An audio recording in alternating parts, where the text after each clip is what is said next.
Қайырлы күн, құрметті желі қолданушы оқырман қауым. Кітапханамыздың тұрақты оқырмандарымен қазақтың көрнекті жазушысы тақырыбында әдеби танымды кеш өткізілуде. Кітап рухани сарқылмас қазына. Кітап адамның дүниетанымын кеңейтеді. Біз кітаппен күн сайын кездесеміз. Ең жақын ақылшымыз әрине ол кітап. Танымдық шаралар оқырманның ой-өрісін кеңейтуге септігін тигізеді. Кітап көрмелер арқылы мағлұматтар мен деректер алады. Білсем, ізденсем деген адамға кітапхана есігі әрқашанда ашық. Кітапхана кітаптар мекені болса, кітапханашы рухани байлықты насихаттаушы маман иесі. Кітаптың құдіреттілігін насихаттап, кітап пен оқырман арасын байланыстыру мақсатында Қазақстан Республикасы мемлекеттік сыйлығының лауреаты, Қазақстан Республикасы жастар сыйлығының лауреаты, Островский атындағы бүкілодақтық әдеби сыйлықтың лауреаты, жазушы Оралхан Бөкей прозалық, поэзиялық, публистикалық жанрды өз шығармаларында әдемі қолдана білген жаңашыл дара жазушы. Ол өз шығармаларында реалистік, романтикалық, мифтік желіні пайдалану арқылы оқырмандарын өзіне баулай алды. Шығармалары өте көп. Солардың бірі Кербұғы шығармасы. Кербұғы шығармасы арқылы жазушы жануардың ішкі жан дүниесі арқылы өзінің де ішкі жан дүниесін көрсеткісі келді. Психологиялық шиеленіске толы шығарма. Сол шығармадан үзінді. Кербұғы бүгінде су ішкен жоқ, су ішкісі келген екен.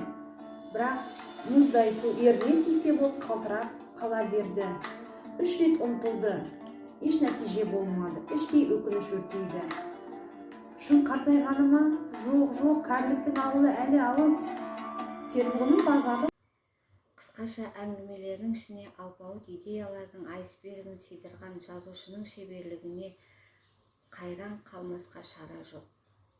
Байыптап қарасақ, жануардың жан аярлық халі арқылы өздерінің де ішкі әлемін оқырманға паш еткендей әсер қалдырады. Ендеше өлмес шығармаларының түйінді толғамдарына тағы бір зер салып қаралық. Бұл жердегі Оралхан Бөкейдің Кербұғы әңгімесіндегі жалпы өзіміздің ой түйгеніміз сол кездегі жағдайлардың көбін бұл еркіндікті, азаттықты аңсап өткен байқауымызға болады. Оралхан Бөкей. Қазақ әдебиетінің 20 ғасырдың жарық жұлдыздарының бірі Оралхан Бөкей 1943 жылы 28 қыркүйекте Шығыс Қазақстан облысы Қатан-Қарағай ауданында дүниеге келген.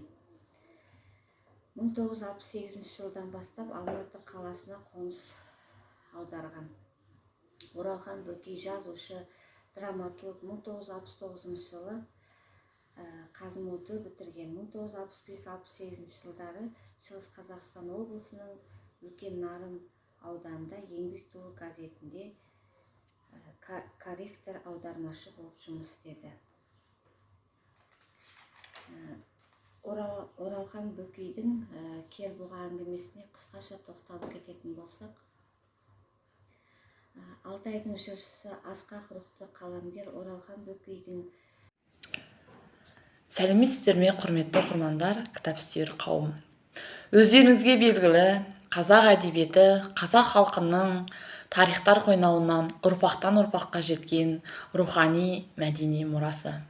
Қазақ әдебиеті әртүрлі жанрлардан тұрады. Романдар мен поэмалардан, әңгімелер мен өлеңдерден, тағы басқа ауыз әдебиетінен тұрады. Осы қазақ әдебиетінде өзіндік орны, әдебиеттің әр жанры бойынша мұра қалдырған жазушы, рухты жазушы Оралхан Бөкей. Алтайдың жыршысы, асқақ рухты қаламгер Оралхан Бөкейдің шығармалары қаймана қазақтың жадында мәңгілікке сақталған анық. Әлемдегі классикалық туындылардың еш кем шықпайтынын Оралханның әңгімелері мен драматургиялары қазақ халқының әрбір оқырманының санасына